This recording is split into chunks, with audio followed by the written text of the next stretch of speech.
Hi hello ನಮಸ್ಕಾರ. ನಾನು ನಿಮ್ಮ ಶ್ರೀಧರ್ಮಯ್ಯ. MNS ಅಕಾಡೆಮಿಗೆ ಸ್ವಾಗತ ಸುಸ್ವಾಗತ. ಹುಟ್ಟಿರುವಂತಹ ಮಗು ಬೆಳೀತಾ ಬೆಳೀತಾ ಹೋಗುತ್ತೆ. ಬೆಳೀತಾ ನಂತರ ಏನಾಗುತ್ತೆ, ಪ್ರೌಢಾವಸ್ಥೆ ಬರುತ್ತೆ. ಪ್ರೌಢಾವಸ್ಥೆ ಬಂದ ತಕ್ಷಣ ಮೀಸೆಗಳು ಕಾಣಿಸ್ಕೊಳ್ಳುತ್ತೆ. ಅದೇ ಹೆಣ್ಮಕ್ಳಲ್ಲಿ ಧ್ವನಿ ಕೋಮಲವಾಗುತ್ತೆ. ಯಾಕೆ ಅಂತ ಯೋಚನೆ ಮಾಡಿದ್ದೀರಾ? ಅದೇ ನಮ್ಮ ಇವತ್ತಿನ ಟಾಪಿಕ್ ನ ವಿಶೇಷತೆ. ಆ ಟಾಪಿಕ್ ಏನು? ಗ್ರಂಥಿಗಳು ಮತ್ತು ಹಾರ್ಮೋನ್ಗಳು. ಗ್ರಂಥಿ ಅಂದ ತಕ್ಷಣ ನಿಮ್ಗೆ ಏನ್ ನೆನಪಾಗುತ್ತೆ? ಗ್ರಂಥಿಗಳಲ್ಲಿ ಪ್ರಮುಖವಾಗಿ 2 ವಿಧಗಳಿದೆ. ಯಾವತ್ತು ಸ್ರವಿಕೆ ಕಾರ್ಯವನ್ನು ನಿರ್ವಹಣೆ ಮಾಡುತ್ತೋ ಅದನ್ನು ನಾವು ಗ್ರಂಥಿ ಅಂತ ಹೇಳಿ ಕರಿತೀವಿ. ಒಂದು ಬಹಿರ್ಸ್ರಾವಿ ಗ್ರಂಥಿ, ಇನ್ನೊಂದು ಅಂತಃಸ್ರಾವ ಗ್ರಂಥಿ. ಬಹಿರ್ಸ್ರಾವ ಗ್ರಂಥಿಯನ್ನ ನಾವು ಎಕ್ಸೋಕ್ರೈನ್ ಗ್ಲ್ಯಾಂಡ್ ಅಂತ ಹೇಳಿ ಕರಿತೀವಿ. ಅಂತಃಸ್ರಾವ ಗ್ರಂಥಿಯನ್ನ ಎಂಡೋಕ್ರೈನ್ ಗ್ಲ್ಯಾಂಡ್ ಅಂತ ಹೇಳಿ ಕರಿತೀವಿ. ನಮ್ಮ ದೇಹದಲ್ಲಿರುವಂತಹ ಈ 2 ವಿಶಿಷ್ಟವಾಗಿರುವಂತಹ ಗ್ರಂಥಿಗಳು ನಮ್ಮ ದೇಹದ ಎಲ್ಲಾ ಚಟುವಟಿಕೆಗಳ ಸಹಭಾಗಿತ್ವ ಮತ್ತು ನಿಯಂತ್ರಣವನ್ನು ಮಾಡುತ್ತೆ. ಈ ಬಹಿರ್ಸ್ರಾವಿ ಗ್ರಂಥಿಯ ಬಗ್ಗೆ ಸಂಕ್ಷಿಪ್ತವಾಗಿ ಹೇಳಿ ಅಂತಃಸ್ರಾವ ಗ್ರಂಥಿಯ ವಿಶೇಷತೆ ಏನು ಅಂತ ನೋಡೋಣ.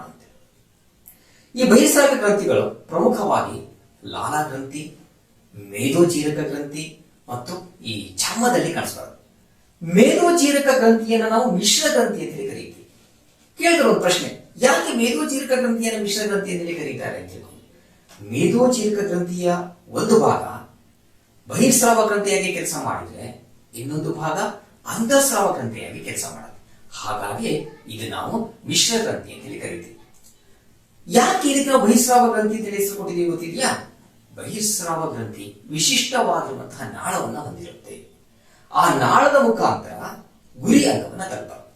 ಬಹಿರ್ಸ್ರಾವ ಗ್ರಂಥಿಯಲ್ಲಿ ಸ್ರವಿಕೆಯಾಗುವಂತಹ ದ್ರವವನ್ನ ಅಥವಾ ರಸವನ್ನ ನಾವು ಕಿಣ್ವ ಅಂತ ಹೇಳಿ ಕರಿತೀವಿ. ಫಾರ್ ಎಕ್ಸಾಂಪಲ್, ಬಾಯಲ್ಲಿ ನೀವು ನೋಡಿರ್ತೀರಾ, ಅಲ್ಲಿರುವಂತಹ ಕಿಣ್ವ ಸೆಲೈವರಿ ಅಮೈಲೇಸ್. ಎಲ್ಲಿರುತ್ತದು? ಜೊಲ್ಲು ರಸ ಅಂತ ಹೇಳಿ ನಾವು ಕರಿತೀವಲ್ಲ, ಅದು ಜೊಲ್ಲು ನಾಳದ ಮುಖಾಂತರ ಎಲ್ಲಿ ತಲುಪಬೇಕೋ ಅಲ್ಲಿ ತಲುಪುತ್ತೆ. ಪಿಷ್ಟವನ್ನ ಜೀರ್ಣ ಮಾಡಲಿಕ್ಕೆ ವಿಶಿಷ್ಟವಾಗಿರುವಂತಹ ಕಿಣ್ವನೇ ಸೆಲೈವರಿ ಅಮೈಲೇಸ್. ಹಾಗೂ ನಮ್ಮ ಬಾಯಿಯನ್ನ ಯಾವಾಗಲೂ ಕೂಡ ತೇವವಾಗಿರುತ್ತೆ. ಸ್ವಲ್ಪ ಹೊತ್ತು ನೀವು ಕೆಲಸ ಮಾಡಿದ ತಕ್ಷಣ ಗೊತ್ತಾಗುತ್ತೆ, ಓಡಾಡಿದ ತಕ್ಷಣ ಗೊತ್ತಾಗುತ್ತೆ, ಹೆಚ್ಚು ಆಟ ಆಡಿದ ತಕ್ಷಣ ಗೊತ್ತಾಗುತ್ತೆ. ಏನು? ನಿಮ್ಮ ದೇಹದಲ್ಲಿ ಬೆವರು ಧಾರಾಕಾರವಾಗಿ ಸುರಿಯುತ್ತೆ. ಅದು ಕೂಡ ಬಹಿರ್ಸ್ರಾವ ಗ್ರಂಥಿಗೆ, ಅಂದ್ರೆ ಎಕ್ಸೋಕ್ರೈನ್ ಗ್ಲ್ಯಾಂಡ್. ಅಂತಃಸ್ರಾವ ಗ್ರಂಥಿಗಳು ಅಥವಾ ಇದನ್ನೇ ನಾವು ಎಂಡೋಕ್ರೈನ್ ಗ್ಲ್ಯಾಂಡ್ ಅಥವಾ ಡಕ್ಟ್ಲೆಸ್ ಗ್ಲ್ಯಾಂಡ್ ಅಂತ ಕರಿತೀವಿ. ನಮ್ಮ ದೇಹದಲ್ಲಿ ಪ್ರಮುಖವಾಗಿ 7 ಗ್ರಂಥಿಗಳನ್ನ ನೋಡ್ತೀವಿ. ಬಹಿರ್ಸ್ರಾವ ಗ್ರಂಥಿಯಲ್ಲಿ ಸ್ರವಿಕೆ ಆಗುವಂತಹ ರಸವನ್ನ ನಾವೇನಂತ ಕರಿತೀವಿ? ಕಿಣ್ವ ಅಂತ ಹೇಳಿ ಕರಿತೀವಿ. ಇಲ್ಲ, ಅದನ್ನೇ ನಾವು ಹಾರ್ಮೋನ್ ಅಂತ ಹೇಳಿ ಕರಿತೀವಿ. ಅಂತಃಸ್ರಾವ ಗ್ರಂಥಿಗಳು ಹೊರಸೂಸುವಂತಹ ದ್ರವವನ್ನೇ ಹಾರ್ಮೋನ್ ಅಂತ ಹೇಳಿ ಕರೆಯುತ್ತದೆ. ಸೊ ಪ್ರಮುಖವಾಗಿ 7 ಅಂತ ಹೇಳಿದಲ್ವಾ, ಯಾವ್ದಾವ್ದು ನೋಡ್ಬೇಡ. ಫಸ್ಟ್ ಪಿಟ್ಯುಟರಿ ಗ್ಲ್ಯಾಂಡ್, ಎಲ್ಲಿ ಮೆದುಳಿನಲ್ಲಿ ಕಂಡುಬರುತ್ತೆ. ಅದೇ ಮೆದುಳಿನಲ್ಲಿ ಇನ್ನೊಂದಿದೆ, ಪೈನಿಯಲ್ ಗ್ಲ್ಯಾಂಡ್ ಅಂತ ಕರಿತೀವಿ. ಹಾಗೆ ಸ್ವಲ್ಪ ಕೆಳಗಡೆ ಬಂದ್ರೆ ಗಂಟ್ಲ ಹತ್ರ ಥೈರಾಯ್ಡ್ ಗ್ಲ್ಯಾಂಡ್ ಬರುತ್ತೆ. ಆ ಥೈರಾಯ್ಡ್ ಗ್ಲ್ಯಾಂಡ್ ನ ಬ್ಯಾಕ್ ಸೈಡ್ ನಲ್ಲಿ ಪ್ಯಾರಾಥೈರಾಯ್ಡ್ ಬರುತ್ತೆ. ಹಾಗೆ ಜಠರದ ಹತ್ರ ಬಂದ್ರೆ ಮೇದೋಜೀರಕ ಗ್ರಂಥಿ ಇದೆ. ಹಾಗೆ ಸ್ವಲ್ಪ ಕೆಳಗಡೆ ಬಂದ್ರೆ ಈ ಕಿಡ್ನಿ ಹತ್ರ ಬರುವಂತದ್ದು ಅಡ್ರಿನಲ್ ಗ್ಲ್ಯಾಂಡ್. ಅದೇ ರೀತಿ ಜನನ ಗ್ರಂಥಿಗಳನ್ನ ಪುರುಷರಲ್ಲಿ ವೃಷಣಗಳು ಅಂತ ಕರಿತೀವಿ, ಮಹಿಳೆಯರಲ್ಲಿ ಅಂಡಾಶಯ ಅಂತ ಕರಿತೀವಿ. ಹೀಗೆ ಪ್ರಮುಖವಾಗಿ 7 ಗ್ರಂಥಿಗಳನ್ನ ನೋಡಬಹುದು. ನಾವೀಗ ಪಿಟ್ಯುಟರಿ ಗ್ರಂಥಿಯ ಕಾರ್ಯಗಳನ್ನ ನೋಡೋಣ. ಪಿಟ್ಯುಟರಿ ಗ್ರಂಥಿಯನ್ನ ನಾವು ಏನಂತ ಕರಿತೀವಿ? ಹಾರ್ಮೋನ್ಗಳ ರಾಜ ಅಂತ ಕರಿತೀವಿ, ಅಥವಾ ನಿರ್ನಾಳ ಗ್ರಂಥಿಗಳ ನಾಯಕ ಅಂತ ಕರಿತೀವಿ. ಯಾಕೆ ಕರಿತೀವಿ? ಅವನು ಅಷ್ಟು ಕೆಲಸ ಮಾಡ್ತಾನೆ ಅಂತ ಹೇಳಿ ಅರ್ಥ. ಪಿಟ್ಯುಟರಿ ಗ್ರಂಥಿ ಇತರ ಎಲ್ಲಾ ಗ್ರಂಥಿಗಳ ಚಟುವಟಿಕೆಯನ್ನ ತನ್ನ ಹತೋಟಿಯಲ್ಲಿ ಇಟ್ಕೊಂಡಿರುತ್ತೆ. ಅದರ ಜೊತೆಗೆ ಸುಮಾರು 9 ರೀತಿಯ ಹಾರ್ಮೋನ್ಗಳನ್ನು ಸ್ರವಿಕೆ ಮಾಡುತ್ತೆ. ಅದನ್ನ ನಾನು ಒಂದೊಂದಾಗಿ ಹೇಳ್ತಾ ಬರ್ತೇನೆ. ಫಸ್ಟ್ ಮೊದಲನೇದಾಗಿ ಬೆಳವಣಿಗೆ ಹಾರ್ಮೋನ್ ಅಂತ ಹೇಳಿ ಕರಿತೀವಿ. ದಟ್ ಈಸ್ ಸೊಮ್ಯಾಟೋಟ್ರೋಪಿಕ್ ಹಾರ್ಮೋನ್ ಅಂತ ಹೇಳಿ. ಎರಡನೇದು ಅಡ್ರಿನಲ್ ಕಾರ್ಟಿಕೋಟ್ರೋಪಿಕ್ ಹಾರ್ಮೋನ್. ಮೂರನೇದು ಥೈರಾಯ್ಡ್ ಸ್ಟಿಮ್ಯುಲೇಟಿಂಗ್ ಹಾರ್ಮೋನ್. ನಾಲ್ಕನೇದು melanocyte stimulating hormone. Next prolactin, next vasopressin, oxytocin, luteinizing hormone ಮತ್ತು ಫಾಲಿಕಲ್ ಸ್ಟಿಮ್ಯುಲೇಟಿಂಗ್ ಹಾರ್ಮೋನ್. ಹೀಗೆ 9 ಪ್ರಮುಖವಾಗಿರುವಂತಹ ಹಾರ್ಮೋನ್ಗಳನ್ನು ಸ್ರವಿಕೆ ಮಾಡುತ್ತೆ. ಹಾಗಾದ್ರೆ ಇವುಗಳ ಕಾರ್ಯ ಏನು? ಅದನ್ನ ನಾವೀಗ ಒಂದೊಂದಾಗಿ ನೋಡ್ಕೊಳ್ತಾ ಬರೋಣ. ಪಿಟ್ಯುಟರಿ ಗ್ರಂಥಿ ನಾ ಮೊದಲೇ ಹೇಳಿದೆ ಮೆದುಳಿನ ತಳಭಾಗದಲ್ಲಿ ಇರುತ್ತೆ ಅಂತ ಹೇಳಿ. ಮತ್ತು ಅದು ಕೇವಲ 10 ಮಿಲಿಮೀಟರ್ ವ್ಯಾಸವನ್ನ ಹೊಂದಿದ್ದು ಬಾದಾಮಿ ಆಕಾರವನ್ನು ಹೊಂದಿರುತ್ತೆ.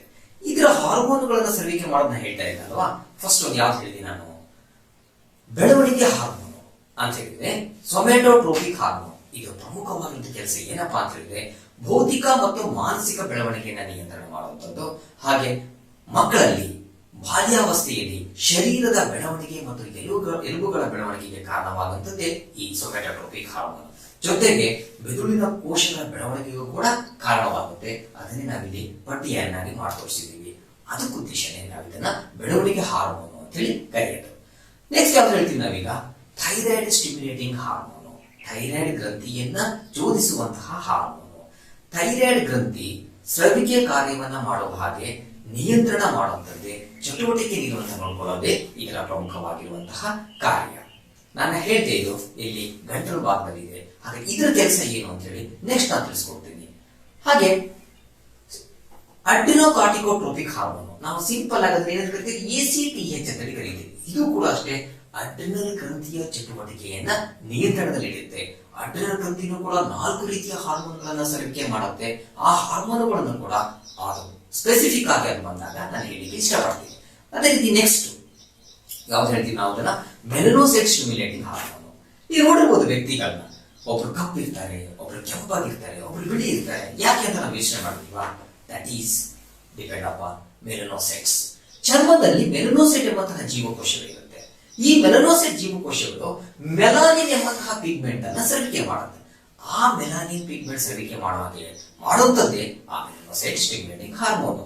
ಇಲ್ಲಿ ಒಂದ್ ವೇಳೆ ಮೆಲನಿನ್ ಪಿಗ್ಮೆಂಟ್ ಹೆಚ್ಚಿಗೆ ಪ್ರಮಾಣದ ಸ್ರವಿಕೆ ಆಗ್ಬಿಡ್ತು ಅಂತ ಹೇಳಿದ್ರೆ ದೇಹ ಕಪ್ಪಾಗಿರುತ್ತೆ. ಅಂದ್ರೆ ವ್ಯಕ್ತಿ ಕಪ್ಪಾಗಿರ್ಲಿಕ್ಕೆ ಕಾರಣ ಏನು? ಮೆಲಾನಿನ್ ಪಿಗ್ಮೆಂಟ್ ಹಾರ್ಮೋನ್ ಹೆಚ್ಚಿಗೆ ಇರುತ್ತದೆ. ಅದೇ ಮೆಲಾನಿನ್ ಕಡಿಮೆ ಪ್ರಮಾಣದಲ್ಲಿ ಸ್ರವಿಕೆ ಆಯಿತು ಅಂತ ಹೇಳಿದ್ರೆ ವ್ಯಕ್ತಿ ಬಿಳಿಯಾಗಿ ಕಾಣಿಸ್ತಾನೆ. ಸೊ ಅದೇ ರೀತಿ ನೆಕ್ಸ್ಟ್ ಯಾವ ಹಾರ್ಮೋನ್ ಹೇಳ್ತೀವಿ? ಪ್ರೊಲ್ಯಾಕ್ಟಿನ್. ಅತ್ಯಂತ ಪ್ರಮುಖವಾಗಿರುವಂತಹ ಹಾರ್ಮೋನ್ಗಳಲ್ಲಿ ಇದು ಕೂಡ ಒಂದು.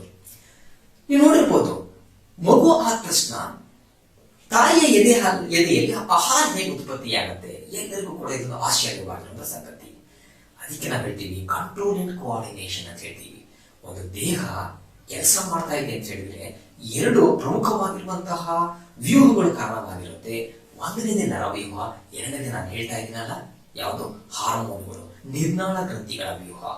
ಯಾವಾಗ ತಾಯಿ ಮಗುವಿಗೆ ಜನ್ಮವನ್ನ ಕೊಡ್ತಾಳೋ ಆಗ ಈ ಪ್ರೊಲ್ಯಾಕ್ಟಿನ್ ಹಾರ್ಮೋನು ರಿಲೀಸ್ ಆಗತ್ತೆ. ಪ್ರೊಲ್ಯಾಕ್ಟಿನ್ ಹಾರ್ಮೋನು ಸ್ತನಗಳಲ್ಲಿ ಹಾಲು ಉತ್ಪಾದನೆಯನ್ನ ಪ್ರಚೋದನೆ ಮಾಡುತ್ತೆ. ಹಾಗಾಗಿ ಇದು ಅತ್ಯಂತ ವಿಶಿಷ್ಟವಾಗಿರುವಂತದ್ದು. ವ್ಯಾಸೋಪ್ರೆಸಿನ್ ಹಾರ್ಮೋನು, ಇದು ನಾವು ಆಂಟಿ ಡಯೂರೆಟಿಕ್ ಹಾರ್ಮೋನ್ ಅಂತ ಕರಿತೀವಿ. ಯಾಕೆ ಕರಿತೀವಪ್ಪ ಅಂತ ಹೇಳಿದ್ರೆ ಮೂತ್ರ ಜನಕಾಂಗದಿಂದ ಉತ್ಪತ್ತಿಯಾಗುವಂತಹ ಮೂತ್ರದ ಪ್ರಮಾಣವನ್ನ ನಿಯಂತ್ರಣ ಮಾಡೋದ್ರ ಜೊತೆಗೆ ನಮ್ಮ ದೇಹದಲ್ಲಿ ನೀರಿನ ಪ್ರಮಾಣವನ್ನ ಕಾಪಾಡುತ್ತೆ. ಅಂದ್ರೆ ದೇಹದಲ್ಲಿ ನೀರಿನ ಅಂಶ ಕಡಿಮೆ ಆದಾಗ ಮೂತ್ರ ಹೆಚ್ಚು ಹೊರಗಡೆ ಹೋಗದೆ ಹಾಗೆ ನೋಡ್ಕೊಳ್ಳೋದೆ ಈ ವ್ಯಾಸೋಪ್ರೆಸಿನ್ ಹಾರ್ಮೋನು. ಹಾಗಾಗಿ ಆಂಟಿ ಡಯೂರೆಟಿಕ್ ಹಾರ್ಮೋನ್ ಅಂತ ಹೇಳಿ ಕರಿತೀವಿ ನಾವು. ಈ ಒಂದು ವೇಳೆ ಏನಾದ್ರು ತೊಂದರೆ ಆಗ್ಬಿಡುತ್ತೆ ಅಂತ ಹೇಳಿದ್ರೆ ಮೂತ್ರ ಹೆಚ್ಚು ಉತ್ಪತ್ತಿ ಆಗುತ್ತೆ, ದೇಹದಿಂದ ಹೊರಗಡೆ ಹೋಗುತ್ತೆ, ಆಗ ದೇಹದಲ್ಲಿ ನೀರಿನ ಅಂಶ ಕಡಿಮೆ ಆಗುತ್ತೆ. ಇದನ್ನೇ ನಾವು ಏನಂತ ಕರಿತೀವಿ? ಡಯಾಬಿಟಿಸ್ ಇನ್ಸಿಪಿಡಿಸ್ ಅಂತ ಹೇಳಿ ಕರಿತೀವಿ. ಆಕ್ಸಿಟೋಸಿನ್, ಈ ಆಕ್ಸಿಟೋಸಿನ್ ಅನ್ನ ನಾವು ಜನನ ಹಾರ್ಮೋನ್ ಅಂತ ಹೇಳಿ ಕರಿತೀವಿ. ಯಾಕಪ್ಪ ಅಂತ ಹೇಳಿದ್ರೆ ಪ್ರೊಲ್ಯಾಕ್ಟಿನ್ ಹಾರ್ಮೋನ್ ಹೇಗೆ ಸ್ತನಗಳಲ್ಲಿ ಹಾಲಿನ ಉತ್ಪಾದನೆಯನ್ನು ಪ್ರಚೋದನೆ ಮಾಡುತ್ತೋ ಇದು ಕೂಡ ಅದಕ್ಕೆ ಸಂವಾದಿಯಾಗಿ ಆ ರೀತಿಯ ಕೆಲಸ ಮಾಡುತ್ತೆ. ಅದ್ರ ಜೊತೆಗೆ ಗರ್ಭಕೋಶದ ಸ್ನಾಯುಗಳ ಸಂಕೋಚನೆಯನ್ನು ಉಂಟು ಮಾಡಿ ಮಗು ಹೊರಗಡೆ ಬರಲಿಕ್ಕೆ ಕಾರಣವಾಗುತ್ತೆ. ಹಾಗಾಗಿ ಇದನ್ನ ಬರ್ತ್ ಹಾರ್ಮೋನ್ ಅಥವಾ ಜನನ ಹಾರ್ಮೋನ್ ಅಂತ ಹೇಳಿ ಕರಿತೀವಿ. ಫಾಲಿಕಲ್ ಸ್ಟಿಮ್ಯುಲೇಟಿಂಗ್ ಹಾರ್ಮೋನ್ ಅಂತ ಹೇಳಿ ಇನ್ನೊಂದು ಹಾರ್ಮೋನ್ ಇದೆ.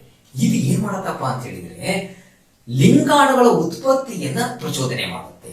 ಮೀನ್ಸ್ ಪುರುಷರಲ್ಲಿ ವೃಷಣಗಳನ್ನ ನಾವು ಜನನ ಗ್ರಂಥಿ ಅಂತ ಹೇಳಿ ಕರಿತೀವಿ, ಸ್ತ್ರೀಯರಲ್ಲಿ ಅಂಡಾಶಯವನ್ನು ಜನನ ಗ್ರಂಥಿ ಹೇಳಿ ಕರಿತೀವಿ. ವೃಷಣಗಳು ವೀರ್ಯಾಣುಗಳನ್ನು ಉತ್ಪತ್ತಿ ಮಾಡುತ್ತೆ, ಹಾಗೆ ಅಂಡಾಶಯಗಳು ಅಂಡಾಣುಗಳನ್ನು ಉತ್ಪತ್ತಿ ಮಾಡುತ್ತೆ. ಈ ವೀರ್ಯಾಣು ಮತ್ತು ಅಂಡಾಣುಗಳೇ ನಮ್ಮ ಲಿಂಗಾಣುಗಳು. ಹಾಗಾಗಿ ಇದು ನಾವು ಫಾಲಿಕಲ್ ಸ್ಟಿಮ್ಯುಲೇಟಿಂಗ್ ಹಾರ್ಮೋನು ಈ ಲಿಂಗಾಣುಗಳ ಉತ್ಪತ್ತಿಯನ್ನು ಪ್ರಚೋದನೆ ಮಾಡುತ್ತೆ. ಹಾಗೆ ಇನ್ನೊಂದು ಹಾರ್ಮೋನ್ ಇದೆ, ಯಾವುದು? Luteinising hormone. ಈ ಲ್ಯೂಟಿನೈಸಿಂಗ್ ಹಾರ್ಮೋನ್ ಏನ್ ಮಾಡತ್ತಪ್ಪ ಅಂತ ಹೇಳಿದ್ರೆ ಲೈಂಗಿಕ ಹಾರ್ಮೋನ್ಗಳು ಉತ್ಪತ್ತಿ ಆಗುವ ಹಾಗೆ ಪ್ರಚೋದನೆಯನ್ನ ಮಾಡುತ್ತೆ. ಮೀನ್ಸ್ ಮತ್ತೊಂದ್ಸಲ ನಾನು ರಿಪೀಟ್ ಮಾಡ್ತೀನಿ, ಲಿಂಗಾಣುಗಳನ್ನು ಉತ್ಪತ್ತಿಯಾಗಿ ಮಾಡುವಾಗ ಪ್ರಚೋದನೆ ಮಾಡೋದು ಫಾಲಿಕಲ್ ಸ್ಟಿಮ್ಯುಲೇಟಿಂಗ್ ಹಾರ್ಮೋನು, ಲೈಂಗಿಕ ಹಾರ್ಮೋನ್ಗಳನ್ನು ಉತ್ಪತ್ತಿ ಮಾಡುವ ಹಾಗೆ ಮಾಡೋದು ಲ್ಯೂಟಿನೈಸಿಂಗ್ ಹಾರ್ಮೋನ್. ಅಂದ್ರೆ ಪುರುಷರಲ್ಲಿ ಟೆಸ್ಟೋಸ್ಟಿರಾನ್, ಸ್ತ್ರೀಯರಲ್ಲಿ ಆಂಡ್ರೋಜನ್, ಈಸ್ಟ್ರೋಜನ್ ಗಳನ್ನ ಉತ್ಪತ್ತಿ ಮಾಡುವ ಹಾಗೆ ಪ್ರಚೋದನೆ ಮಾಡೋದು ಈ ಲ್ಯೂಟಿನೈಸಿಂಗ್ ಹಾರ್ಮೋನ್. ಇದಿಷ್ಟು ಹಾರ್ಮೋನ್ಗಳು ಸ್ರವಿಕೆ ಆಗೋದು ಯಾವುದರಿಂದ? ಪಿಟ್ಯೂಟರಿ ಗ್ರಂಥಿಯಿಂದ. ಹಾಗಾಗಿ ನಾವು ಏನಂತ ಕರಿತೀವಿ? ಹಾರ್ಮೋನುಗಳ ರಾಜ, ಅಥವಾ ಎಲ್ಲಾ ಗ್ರಂಥಿಗಳ ಮೇಲೆ ನಿಯಂತ್ರಣವನ್ನ ಸಾಧನೆ ಮಾಡೋದ್ರಿಂದ ನಿರ್ನಾಳ ಗ್ರಂಥಿಗಳ ನಾಯಕ ಅಂತೇಳಿ ಕರಿತೀವಿ. ಇಷ್ಟೋ ತನಕ ನಾವು ಪಿಟ್ಯೂಟರಿ ಗ್ರಂಥಿಯ ಹಾರ್ಮೋನ್ಗಳ ಸ್ರವಿಕೆ ಮತ್ತು ಅದರ ಉಪಯೋಗವನ್ನು ನೋಡಿದ್ವಿ. ಈಗ ಕೆಲವರು ಒಂದು ಪ್ರಶ್ನೆ ಬರ್ಬೋದು, ಬರೀ ಉಪಯೋಗ ಮಾತ್ರನಾ ಅಂತ ಹೇಳಿ. ಉಪಯೋಗ ಮಾತ್ರ ಅಲ್ಲ, ಇದರಿಂದ ನಮಗೆ ತೊಂದರೆನೂ ಇದೆ. ಯಾವಾಗ ತೊಂದರೆ ಆಗತ್ತಪ್ಪ ಅಂತ ಹೇಳಿದ್ರೆ, ಈ ಹಾರ್ಮೋನುಗಳ ಸ್ರವಿಕೆಯಲ್ಲಿ ಏರುಪೇರು ಉಂಟಾದರೆ ಅದರ ಅರ್ಥ ಏನು? ಕಡಿಮೆ ಆದ್ರೂ ಕೂಡ ತೊಂದರೆ ಆಗತ್ತೆ, ಹೆಚ್ಚಿಗೆ ಆದ್ರೂ ಕೂಡ ತೊಂದರೆ ಆಗತ್ತೆ. ಅದನ್ನೇ ನಾವು ಏನಂತ ಕರೀತೀವಿ? ನ್ಯೂನತಾ ಕಾಯಿಲೆಗಳು ಅಂತೇಳಿ ಕರೀತೀವಿ. ನೀವು ಕೇಳಿರ್ಬೋದು, ಒಬ್ಬ ವ್ಯಕ್ತಿ ತುಂಬಾ ಎತ್ತರವಾಗಿರ್ತಾನೆ, ಅಂದ್ರೆ ಸಾಮಾನ್ಯ ಬೆಳವಣಿಗೆಗಿಂತ ತುಂಬಾ ಹೈಟ್ ಇರ್ತಾನೆ. ಇನ್ನು ಕೆಲವರು ಏನಾಗಿರ್ತಾರೆ, ಸಾಮಾನ್ಯ ಬೆಳವಣಿಗೆಗಿಂತ ತುಂಬಾ ಕುಡುಗಿರ್ತಾರೆ. ವರ್ಷ ಆಗಿರೋದು 25-30, ಆದ್ರೆ 2 ಅಡಿ 3 ಅಡಿಗಿಂತ ಹೆಚ್ಚಿಗೆ ಬೆಳೆದಿರಲ್ಲ. ಇದೆಲ್ಲರೂ ಕೂಡ ನೋಡಿರ್ತೀವಿ. ಯಾಕೆ ಅಂತ ನಾವು ಯೋಚನೆ ಮಾಡಿದೀವ? ಅದೇ ಪಿಟ್ಯೂಟರಿ ಗ್ರಂಥಿ ಹಾರ್ಮೋನಿನ ನ್ಯೂನತಾ ಕಾಯಿಲೆ. ಒಂದು ವೇಳೆ ಈ ಪಿಟ್ಯೂಟರಿ ಗ್ರಂಥಿ ಹಾರ್ಮೋನ್, ಬೆಳವಣಿಗೆ ಹಾರ್ಮೋನ್ ಅಂತ ನಾವೇನ್ ಕರಿತೀವಿ, ಅದರ ಪ್ರಮಾಣ ಹೆಚ್ಚು ಸ್ರವಿಕೆ ಆಗ್ಬಿಡುತ್ತಪ್ಪ ಅಂತ ಹೇಳಿದ್ರೆ ದೈತ್ಯ ಗಾತ್ರಕ್ಕೆ ಬೆಳೀತಾನೆ. ಅದನ್ನೇ ನಾವೇನಂತ ಕರಿತೀವಿ? ದೈತ್ಯತೆ ಅಂತ ಹೇಳಿ ಕರಿತೀವಿ. ಅಂದ್ರೆ ಜಿಗ್ಯಾಂಟಿಸಮ್ ಅಂತೇಳಿ ನಾವು ಇಂಗ್ಲಿಷ್ ಕರಿತೀವಿ. ಆಗೇನಾಗುತ್ತೆ? ಈ ಮೂಳೆಗಳ, ಕೈಕಾಲುಗಳ ಬೆಳವಣಿಗೆ ವಿಪರೀತ ಮಟ್ಟದಲ್ಲಿ ಹೆಚ್ಚಾಗುತ್ತೆ. ಹಾಗಾಗಿ ಅತಿ ಎತ್ತರಕ್ಕೆ ಬೆಳೀತಾನೆ. ಒಂದು ವೇಳೆ ಇದೇ ಪಿಟ್ಯೂಟರಿ ಹಾರ್ಮೋನ್ ಕೊರತೆ ಆಗ್ಬಿಡುತ್ತಪ್ಪ, ಆವಾಗ ಆ ವ್ಯಕ್ತಿಗೆ ವಯಸ್ಸಾದ್ರೂ ಕೂಡ ನೆಲ ಬಿಟ್ಟು ಮೇಲೆ ಹೇಳಲ್ಲ ಅಂತೀವಿ. ಅಂದ್ರೆ ತುಂಬಾ ಕುಳ್ಳಕ್ಕೆ ಕಾಣಿಸ್ತಾನೆ. ಅದನ್ನೇ ನಾವು ಕುಬ್ಜತೆ ಅಂತ ಹೇಳಿ ಕರಿತೀವಿ, ಡ್ವಾರ್ಫಿಸಮ್ ಅಂತ ಹೇಳಿ ಕರಿತೀವಿ. ಇದೇ ನ್ಯೂನತಾ ಕಾಯಿಲೆಗಳು.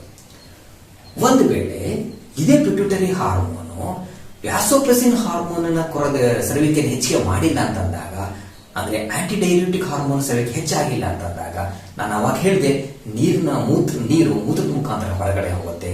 That is diabetes insipidus. Pituitary ಗ್ರಂಥಿ ಸ್ತ್ರೀಯರಲ್ಲಿ ಅಸ್ವಾಭಾವಿಕವಾದ್ರೆ, ಅಂದ್ರೆ ಕಾಯಿಲೆ ಪೀಡಿತ ಆಗ್ಬಿಡ್ತು ಅಂತ ಹೇಳಿದ್ರೆ, ಸರಿಯಾಗಿ ಕೆಲಸ ಮಾಡಿಲ್ಲ ಅಂತಂದ್ರೆ ಪುರುಷ ಹಾರ್ಮೋನ್ ಸ್ರವಿಕೆ ಆಗತ್ತೆ. ಮೀನ್ಸ್ ಆಗ ಅಲ್ಲಿ ಗಡ್ಡ ಮೀಸೆಗಳು ಕಾಣಿಸ್ಕೊಳ್ಳುತ್ತೆ. ಇದನ್ನ ನಾವು ವಿರಿಲೈಸೇಷನ್ ಅಥವಾ ಮ್ಯಾಸ್ಕುಲೈಸೇಷನ್ ಅಂತ ಕರಿತೀವಿ. ಅದೇ ಗಂಡಸರಲ್ಲಿ ಕಾಯಿಲೆ ಪೀಡಿತ ಆಗ್ಬಿಡ್ತಪ್ಪ ಪಿಟ್ಯೂಟರಿ ಗ್ರಂಥಿ ಅಂದಾಗ, ಅಲ್ಲಿ ಸ್ತ್ರೀ ಹಾರ್ಮೋನ್ ಬಿಡುಗಡೆ ಆಗತ್ತೆ. ಅದನ್ನೇ ನಾವೇನಂತ ಕರಿತೀವಿ? ಫೆಮಿನೈಸೇಷನ್ ಅಂತ ಕರಿತೀವಿ. ಆಗ ಅವನ ಧ್ವನಿ ಕೋಮಲ ಆಗೋದು, ಸ್ತನಗಳ ಗಾತ್ರ ಹೆಚ್ಚಾಗೋದು ಕಾಣಿಸ್ಕೊಳ್ಳುತ್ತೆ. ಅದಕ್ಕೂ ಉದ್ದೇಶ, ನಮ್ಮ ಹಾರ್ಮೋನುಗಳು ಸರಿಯಾಗಿ ಕೆಲಸ ಮಾಡಬೇಕು ಅಂತಂದ್ರೆ ನಮ್ಮ ಆರೋಗ್ಯ ಚೆನ್ನಾಗಿರ್ಬೇಕು. ಆಗ ಹಾರ್ಮೋನುಗಳ ಸ್ರವಿಕೆ ಚೆನ್ನಾಗಿ ನಮ್ಮ ಆರೋಗ್ಯ ಚೆನ್ನಾಗಿರುತ್ತೆ. ಇದುವರೆಗೂ ಪಿಟ್ಯೂಟರಿ ಗ್ರಂಥಿಯ ಹಾರ್ಮೋನ್ನ ಕಾರ್ಯಗಳು ಮತ್ತು ಕೊರತೆಯಿಂದ ಉಂಟಾಗುವ ನ್ಯೂನತಾ ಕಾಯಿಲೆಗಳನ್ನ ವೀಕ್ಷಣೆ ಮಾಡಿದ್ದಕ್ಕೆ ಹೃತ್ಪೂರ್ವಕವಾಗಿರುವ ಧನ್ಯವಾದಗಳು. ಇನ್ನು 6 ಗ್ರಂಥಿಗಳು, ಅವುಗಳ ಹೊರಸೂಸುವಂತಹ ಹಾರ್ಮೋನುಗಳು, ಅವುಗಳ ಕಾರ್ಯ ಮತ್ತು ನ್ಯೂನತಾ ಕಾಯಿಲೆಗಳನ್ನು ಮುಂದಿನ ಭಾಗದಲ್ಲಿ ಹೇಳೋಣಂತೆ. ಅಲ್ಲಿ ತನಕ ಕೂಡ ನಿಮಗೆ ವಂದನೆಗಳು. Thank you. One and all.